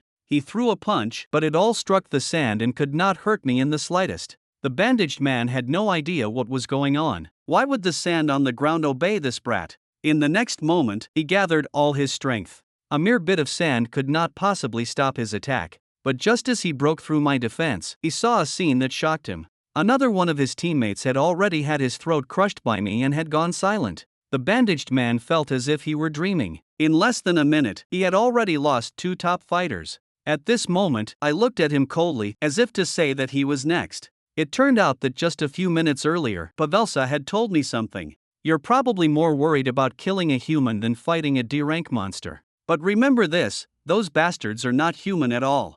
I did not quite understand what he meant at first. It turned out that by saying they were not human, he meant they did not deserve to be called human. The cleaners, those people take pleasure in killing. They torture and slaughter for no reason. They delight in killing, and more than 300 innocent people have already died at their hands. Do you think creatures like that still count as human? Naturally, I had my own judgment. People like them were not human at all, so I was furious and killed 2 of his top fighters the moment I moved. At this moment, the bandaged man was completely enraged. His body kept erupting with pressure. You bastard, today I'm definitely going to kill you. But the moment he finished speaking, more than a dozen sand bullets appeared before him. However, he only snorted coldly and burst out with golden light, knocking all of the sand bullets away. After blocking my strike, he even seemed a little smug. You think this little trash can defeat me? You piece of garbage. He also said he would not let me die in peace, that he would cut my corpse into pieces and feed it to magical beasts. I'll make you listen to your family's screams while you're being devoured alive. I'll make you kneel and beg for death. I told him to shut up. Are you really using such a precious life to say such useless last words? My taunt drove him straight to the peak of rage. The old man also burst into laughter. This kid was pretty good at drawing aggro. At this moment, I slowly raised my weapon. To deal with trash like you, I don't need anyone else to act. I alone am enough. The pirate captain could not help clenching his fists. These were all people he had acknowledged, yet they had been killed so easily by me. What kind of power was this? The sand and soil churned crazily, gathering into a giant sand dragon. The pirate captain gathered all his power into his fist. I don't want to play these tricks with you anymore. Why don't you show the real power you're hiding in the sand? If you're a true awakened one, then let us face this battle head on. The pirate captain gathered the power of his whole body and collided with the sand missile. But in the very next second, surprise flashed in his eyes. That guy had disappeared again. Suddenly a streak of light slashed toward him. The blade flashed past, and the entire sword shattered piece by piece. Confusion appeared on my face. He had actually predicted this slash of mine. The pirate captain turned his head. This distance just happens to be within my attack range. He directly slammed me into the sand. You're not even a close combat type, and yet you dare approach me? In this kind of battle, a single mistake from you is enough. It seems you really don't understand that it will cost you your life. A red glow appeared in the pirate captain's palm at my neck. So this guy had deliberately shown weakness earlier. It had all been a trap. I'll make you feel the pain of every hit. This punch is for Jongbon. In an instant, his fist fell, and the shockwave from the punch immediately swept outward. The pirate captain's fists rained down wildly, and he shouted desperately with each strike, "This punch is for Klein. This punch is for Alea." He recited the name of every person I had killed. No matter how capable you are, once you fall under my control, there's no way you can fight back. He raised his hand, preparing to give me the final blow. But suddenly, 2 hands stretched out from the sand and seized his arms. A trace of cold sweat ran down his face. In order to escape, this guy had actually taken off his arm guard. A sand attack suddenly struck his body, and my figure also appeared beside him, while at the same time sand missiles shot toward him wildly. The pirate captain felt some regret. He had not expected to let me escape. He looked at the wounds on his body. It seemed that after losing the arm guard, my power had clearly weakened. It seemed that arm guard must have been increasing my strength. He waved his hand and blocked an attack in front of him. It seemed I had to be wind attributed, and I was using that attribute to control the sand. After thinking through all this, he rushed toward me at high speed. I've already seen through all your tricks, and now that you've lost the glove, you're nowhere near as strong. Without the magic type amplification, do you really think you can defeat a combat type fighter in close combat? I watched his rapidly approaching figure, cold light flashing in my eyes. A sand spear suddenly thrust out from behind him and pierced straight through his body. The pirate captain was full of disbelief. This guy was actually aiming at my back? I looked at him and revealed a wicked smile. You damned bastard, you finally let your guard down. The pirate captain grabbed the sand spear, his body trembling slightly. You used the same move against me? A look of terror appeared on his face. This guy had clearly lost the glove. For a magic type, it should have been impossible to channel such powerful force through sand. Without an item enhancing his ability, how did he do this? What exactly is this boy's power? But while he was still thinking, I had already pressed my hand to the ground. A quicksand black hole suddenly appeared beneath his feet. The sand rapidly wrapped around his body from all sides. At this moment, the pirate captain finally understood. This power was the control of sand, and through that, the manipulation of the world itself. It was an ability that should not exist. I had already controlled the sand to surround him completely. Pavelsa, upon seeing this scene, also found it utterly unbelievable. This boy could actually control sand. That meant the entire world was his weapon and shield. It was simply unbelievable. And Gawain is a battle-hardened scavenger, yet he was actually able to fight him head-on. This kid used his identity as an irregular to lure the opponent into lowering his guard. In truth, he was waiting for the best possible moment. And he made all of those judgments entirely through experience gained in battle. Though it sounds utterly absurd, this fellow really did accomplish it. He is by no means an ordinary tiger cub, of that there is no doubt. Pavelsa looked toward Daishin. Where exactly did you find a monster like this? After the great battle, my body would not stop trembling. This time had truly been too dangerous. If I had taken one more heavy punch, it might all have been over. I could not help feeling a little smug. With how I had performed this time, the old man ought to praise me a little, right? But suddenly, the sand beside me rose once again. On the vast sandy ground, an enormous trench was suddenly carved out. I could not make sense of this scene. What exactly was going on? From above, Daishin shouted, "Did you think you could still come back like this? Wait, old man, at least tell me why. What did I do wrong this time?" Daishin looked at me with a sharp gaze. "In that battle just now, you left one survivor. That swordsman was about to launch a sneak attack on you, and yet you were completely unaware. And it was Daishin's attack that had directly chopped him to pieces. If I hadn't stepped in, you'd already be dead. How long are you going to stay this naive?" He held the great sword but faced away from me. "You can still turn back now. Hurry and go back to your comfortable little nest." His words left me frozen in place. But just as I did not know what to do, a voice came from nearby. Pavelsa and Kelly walked over. "Thank you. All of Arkalon's residents are non-combatants. They are not good at fighting. They are all blacksmiths. When facing scavengers, they can only barely defend themselves by swinging tools. If not for you, I don't know how many people would have died. I sincerely thank you. You were amazing." Kelly came to my side and pulled me into her arms. "You were insanely cool just now. Don't pay attention to what that old monster says. His standards have always been absurdly high. But I simply could not let it go. Even knowing I might be ambushed, I still had not killed him. I deliberately turned a blind eye and pretended not to notice, probably only hoping that things would somehow blow over. Even knowing they were evil, even knowing they were guilty beyond measure, I still did not have the courage to face death with my own hands. Simply because I did not want to bear the guilt of killing, such a reason was far too weak. The old man was right. He had probably seen countless people like me, and the ending was always death, so that was probably the way he wanted to keep me from dying. He just was not good at expressing what he thought, that old man Daishin.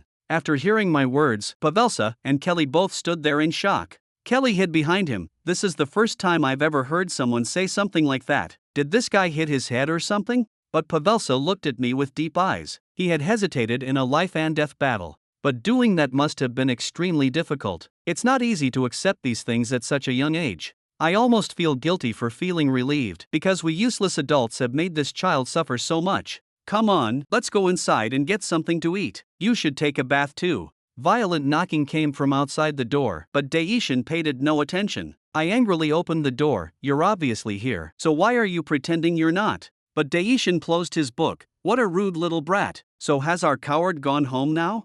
I curled my lip. What kind of tone is that supposed to be? Old man, I think you're underestimating me too much. I'm telling you, I absolutely won't fall apart just because you said those things. That sort of thing is nothing at all. But my body would not obey me. Even now, it still would not stop trembling. Daishin took a sip of water. You don't need to force yourself. Acting completely unaffected would be what's abnormal. Taking a life is never easy. You are ending another person's life, and that sense of guilt will stay with you for the rest of your life. So you need not forget it, nor should you become numb to it. If you cannot feel even the slightest guilt, you will become the same as the people you killed. Remember this, feeling pain is precisely what proves that you are still human. If you truly cannot bear it, it is not too late to turn back now. I slammed my fist hard onto the table. Didn't I already tell you? I'm not that easy to knock down. This little thing is nothing. I'll cherish my life properly, so you don't need to worry. Besides, how could I leave a stubborn old man like you alone? Without me following you, I'm afraid you'd die all by yourself.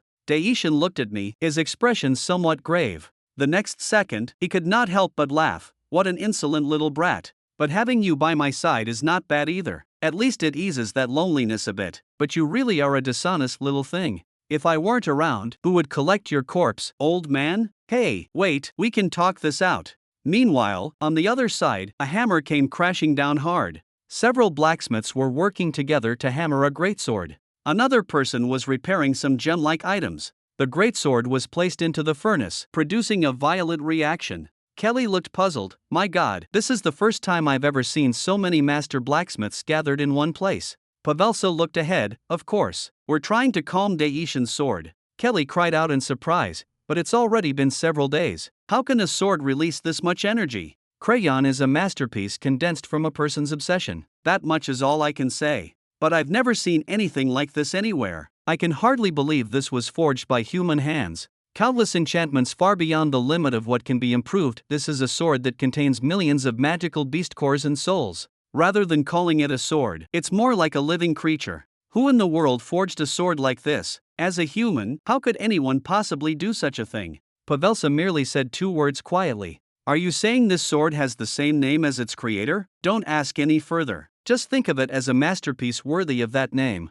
Pavelsa suddenly stopped. They'll be leaving here very soon, so let's talk about this later. Kelly looked somewhat disappointed. You mean Zion is leaving so soon? Daishin is not the kind of person who stays in one place for very long. He's probably already prepared to leave. Thinking about it, it really is a pity. But when they entered, they found me sprawled out on the ground after being beaten by Daishin. Daishin, what absurd thing have you done this time? Daishin looked unconcerned. This is just our normal training. Kelly pulled me up from the ground. This old man is way too heavy-handed.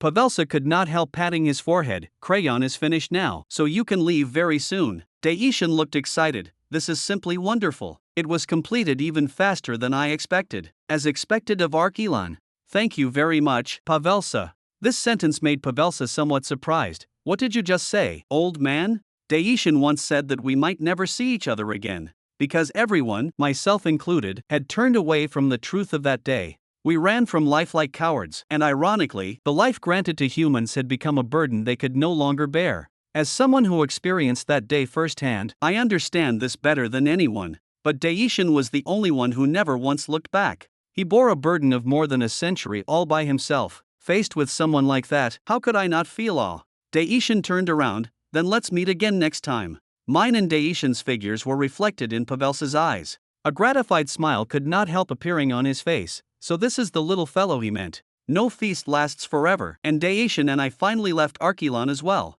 Pavelsa sat alone atop Archelan, and 2 weeks had already passed. Kelly quietly appeared behind Pavelsa. I already saw you. At your age, and you're still playing pranks like this. You were acting like a child today. Is something on your mind? Kelly's expression was somewhat melancholy. I just feel like there's an empty spot in my heart. I still remember how excited he was when he received the gift. Are all these enchanted items really all for me? Is this for real? So this is subspace. It can hold this many things and there's still so much room left. Old man, do you want to come in and take a look too? Seeing how excited he really was still a child after all. I hope he can keep living happily like that forever. Thinking of this, Kelly could not help smiling as well. I sound exactly like you when I talk now. That's true. You said that 50 years too early. If you meet Zion again, could you help him? Zion saved Arkelon. He's now a member of our family, and I'll give him the best thing I've ever made. One day, you will meet Zion again. If we can help the one who inherits Daishin's will, perhaps we can repay a little of what we owe.